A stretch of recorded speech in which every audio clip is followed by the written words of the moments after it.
Outra pergunta aqui, eu tenho 63 anos, esse não disse o nome. Devido à idade, se eu for contagiada, não ficaria sintomática? Isso é verdade? Olha, não tem nada a ver essa questão da idade ficar sintomático ou não. É lógico que um paciente mais idoso, ele acaba sendo mais do grupo de risco na complicação do quadro clínico, né? Quando ele pega, ele complica mais, porque o sistema imunológico não está tão ativo. Nós temos dois tipos de sistema imunológico. O sistema imunológico inato, a chamada imunidade inata, aquela imunidade que a gente nasce com ela, que é composta de imunidade celular, basicamente. Nós temos, e também as barreiras, né? As barreiras protetoras, a pele, as mucosas. Nós temos as células dendríticas, os polimorfonucleados, nós temos as células natural killer, ou seja, a imunidade inata, a imunidade que a gente nasce com ela, tá?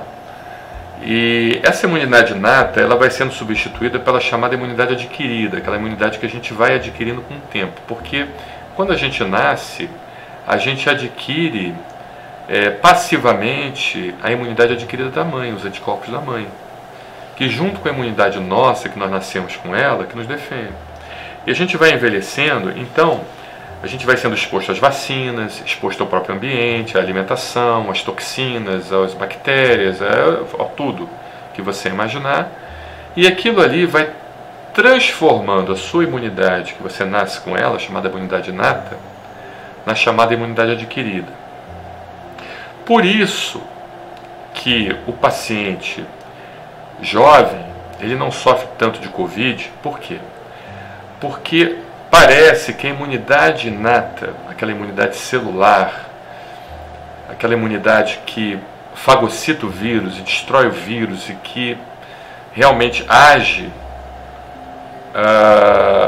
inibindo a replicação viral, ou seja, aquela imunidade que a gente nasce com ela, e aquela imunidade que é estimulada também por vários fatores, depois a gente vai conversar sobre isso, essa imunidade é que protege. E o paciente, criança e adulto jovem, tem uma imunidade inata boa até 19 anos, 20 anos. Você vê que o índice de complicação nessa faixa etária de 0 a 19 anos é praticamente zero.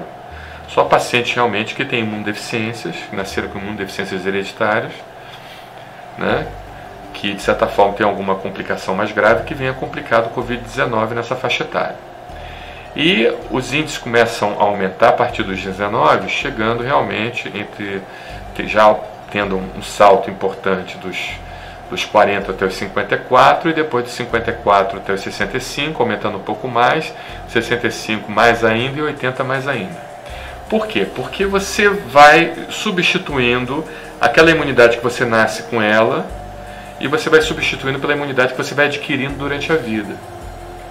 E a imunidade que você vai adquirindo durante a vida, nesse caso específico do vírus, ela tem uma importância, sim, mas não uma importância tão grande como a imunidade inata, aquela que você nasceu com ela.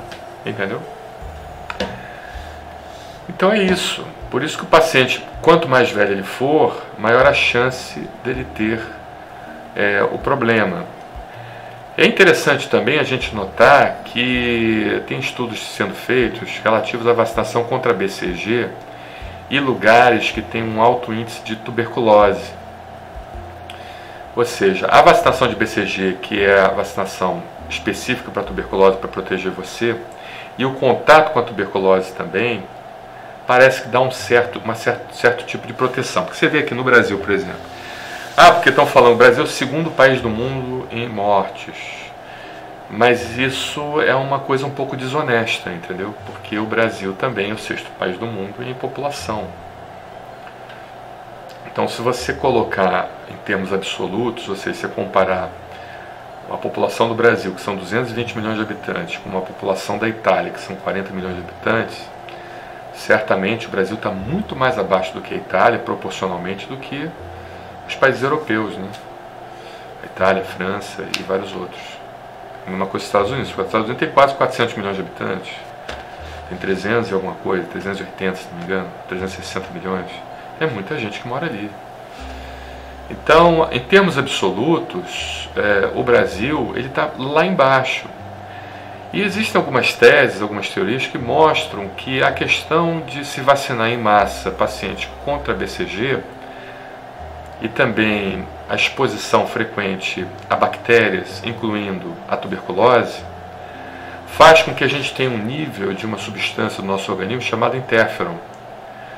E o interferon, nós temos dois tipos, o interferon 1, alfa e beta, e o interferon gama. O interferon alfa e beta, eles são produzidos pelas células dendríticas. Interferon alfa e beta, eles têm uma ação inibitória viral, extracelular, entendeu? Ou seja, faz com que o vírus ele não se multiplique. A pessoa até morre de problemas bacterianos. Morre de tuberculose, morre de meningite, morre de infecções, bacteriana morre. Mas as bactérias, elas estimulam a produção de interferon que, de certa forma, inibe um pouco a replicação viral. Ou bastante a replicação viral. E a própria vacinação por BCG, ela estimula a produção de interferon. Tanto o interferon alfa e beta, quanto o interferon gama. Interferon alfa e beta produzido pelas células dendríticas, e interferon gama produzido pelos linfócitos TCD8. Então, eu comento sobre essas situações, né, porque conhecimento é muito bom, e tem muita gente aqui que tem. Eu já vi vários relatos aqui de estudantes universitários que usam nossos vídeos como fonte. Não era a minha pretensão é levar isso para a população leiga, mas a gente acaba falando de forma leiga e um pouco científica também, já que muitos estudantes universitários estão usando nossos vídeos como fonte de trabalho e até de consulta, né? E até dá um despertar, né? Porque a nossa população ela precisa despertar no conhecimento. 50% dos nossos universitários são analfabetos funcionais. Então a gente, de alguma forma ou de outra, tem que ajudar com que esses números melhorem. Os piores resultados do PISA, né? Ou seja, que é o exame que avalia o conhecimento básico de educação, são do Brasil. Tem países miseráveis na África que têm um resultado de PISA melhor do que o Brasil. Então a gente de alguma forma tem que ajudar no conhecimento geral quando a gente tem, né? A gente não deve. Por isso que de vez em quando eu falo de coisas até que não tem nada a ver com medicina, mas tento juntar coisas ligadas à história, que eu gosto muito de história, geografia, geopolítica também, curto muito isso, para que as pessoas possam ter um conhecimento geral, né? Mas entendeu? Então, não tem muita relação que devido à idade, se você for contagiada, não ficaria sintomática. Não é bem assim. Tem muita gente com 63 anos que não tem sintomas e quando vai ver tem anticorpos produzidos protetores contra o Covid-19. Principalmente o IgG. Você vai fazer a sorologia, aquele teste rápido, ou dosar no sangue os anticorpos e está lá, positivo lá, contra o Covid-19. Então não tem muita relação isso não. Certamente a chance de você ter sintomas é maior por causa da sua idade e por causa daquilo que eu falei, ou seja, porque você não tem a imunidade, aquela imunidade nascença, a chamada imunidade inata tão desenvolvida, e você acaba não tendo uma proteção adequada também, tá bom? Muito bem, muito obrigado pela pergunta, excelente.